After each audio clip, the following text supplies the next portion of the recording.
Hello friends, आप सबका बहुत बहुत स्वागत है एक बार फिर हमारी आज की न्यू टेक वीडियो में। फ्रेंड्स, आज की वीडियो में बात करने वाला हूँ कि दोस्तों, आप अपने विंडो 10 या विंडो 11 पीसी में दोस्तों अगर आप कोई स्पीकर कनेक्ट करते हैं या कोई डिवाइस कनेक्ट करते हैं तो उसमें दोस्तों आप आवाज़ नहीं आ रही है तो प्रॉब्लम कैसे सॉल्व कर सकते हैं, आज की इस वीडियो में बात करने वाला हूँ। तो वीडियो शुरू करने से पहले अगर आप हमारे चैनल पर नए हैं तो वीडियो को लाइक कर दें, चैनल को सब्सक्राइब कर दें। तो सबसे पहले दोस्तों क्या करना है, आपको अपनी विंडोज़ में चले जाना है। विंडोज़ में जाने के बाद फ्रेंड्स आपको सेटिंग्स में जाना है। सेटिंग्स में जाने के बाद यहाँ एक ऑप्शन देखने को मिलेगा सिस्टम का। सिस्टम वाले ऑप्शन पे क्लिक करना है।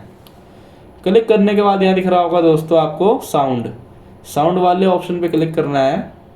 और यहाँ से आपको दोस्तों जैसे देख सकते हैं मेरा जो कंप्यूटर है उसमें 3 डिवाइस कनेक्ट हैं। तो यहाँ से दोस्तों आपको सिंपली वो डिवाइस कनेक्ट करना होता है जिसमें दोस्तों आप वॉल्यूम चाहते हैं। तो जैसे मेरे पास स्पीकर है, डिजिटल ऑडियो है और HDMI जो है साउंड है। तो दोस्तों मुझे स्पीकर में कनेक्ट करना है तो मैं सिंपली स्पीकर पे सेलेक्ट कर लेता हूँ। तो जैसे कि आप देख सकते हैं मेरा यहाँ पे जो है स्पीकर पे सेलेक्ट हो गया है।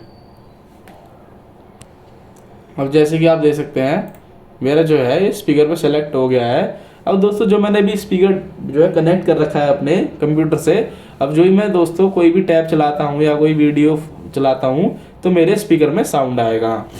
इस प्रकार से अपने फ़ोन में जो है विंडो 10 या विंडो 11 पीसी में जो है साउंड प्रॉब्लम सॉल्व कर सकते हो। अगर आपको वीडियो पसंद आए तो वीडियो को लाइक कर दें, चैनल को सब्सक्राइब कर दें।